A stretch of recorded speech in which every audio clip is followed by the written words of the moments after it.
Предквалификация деген. Предквалификация бұл кәсіпкерлерге барьер. Маған ақпарат келіп жатыр. Сіздерде отырған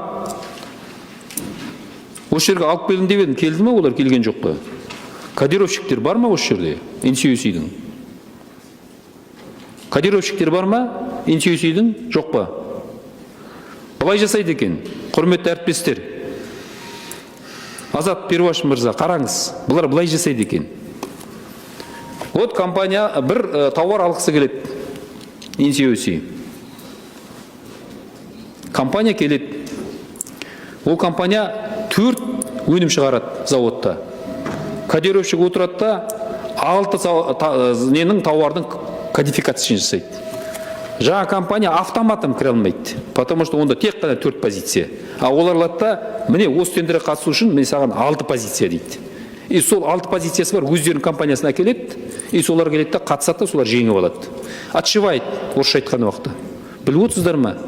Және ол немен байланысты? Сатып алушы, закупта отырған адам, кодировщик и заказ беретін сол компанияның ішіндегі отырған өзінің заказчик ішіндегі. Формирующий заказды. Міне осындай схеманы жасап қойған, серый схеманы. NCUC-дің ішінде. Товар низкой стоимости, серая схема, и жаңағы предквалификация, серая схема. И содан кейін біздің кәсіпкерлер ол жерге кіре алмай жүр. Өздеріне ыңғайлы адамдарға коридор ашып қояды, кіргізіп, а сыртынан басқа адамдар келсе, олар кіре алмайды. Сондықтан мен ойлаймын, предквалификацияды вообще алып тастау керек. Себебі тендер объявить еткен кезде сол предквалификацияға талап етілетін талаптың бәрін сол тендерге қатысқанда бәрі сұралады. Онда сразу келсін. Сразу объявить етіңдер. Причем предквалификация? Зачем барьер? Орысша айтқан уақытта. Бізге ондай барьер керек емес қой. Біз ашық болуымыз керек қой. Мировой компаниялар, біз ашықпыз дейді, біз демократиямыз дейді. Жасаңдар онда ашық демократиялық принципті. Протоколға енгізіңіздер. Предквалификацияны вообще қайтан қарау керек. Керек емес сияқты ол. Немесе бір код болса да, ол компания предквалификация өту керек. Онда талап қою керек онда. Хотя бы бір кодқа сен талапқа сәйкес пе, сен предквалификация өттің. Себебі сенің өндірісің оған талапқа сай. Міне осы сұрақтарға маған жауап беріңіздерші. Міне NCUC-ге 4-5 сұрақ қойдым. Ішінде ТШО-ға да, КПО-ға да қатысты сұрақтар бар.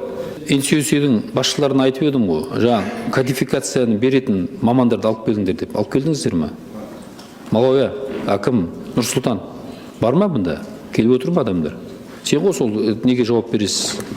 Жаңағы жергілікті сатушыға сатып алуға. Біз жан-жақтыға алып келдік. Келді ме ол адамдар? Іште бар ма бізде жалпы біраз азаматтар келді. Олар қатысып отыр ма бұл жерде? Қатысып отыр. Сатып алу департаментін басқарып отырмыз. Қайсы тұрсын? Кім кодировщик? Жоқ, бізде кодировщик емес, сатып алу департаментінің басшысы осында. Қайсы? Леонардо деген азамат осында. Леонардо бар ма? Кто Леонардо? Вот Леонардо. Сіз жаңағы мына аудармашы аударып отқан шығар. Сіз білесіз ба осы схеманы? IMBC бар. Барлық компанияларды сіздерге тендерге қатысуға дайындап алып келеді. Одан кейін тағы да предквалификация өту. Мен ойлаймын, бұл избыточный барьер. IMBC не үшін құрдыңыздар? IMBC біздің қазақстандық тауар өндірушілерді, біздің вообще компаниялардың бәрін сіздердің тендерлеріңізге дайындау үшін құрылған орталық еді. Ол орталық өзінің функциясын қазір әйтеуір атқарып келе жатыр. Егер олар осы компания дайын, бұның сертификаты бар, бұның өндірісі, стандарттары, талаптарға сай дейтін болса, неге ол предквалификация өту керек? Онда IMBC керек емес онда. Ол айтқаннан кейін сіздер оларға сенулеріңіз керек. Олардың бенефициарысы сіздерсіз, ол центрді құрған.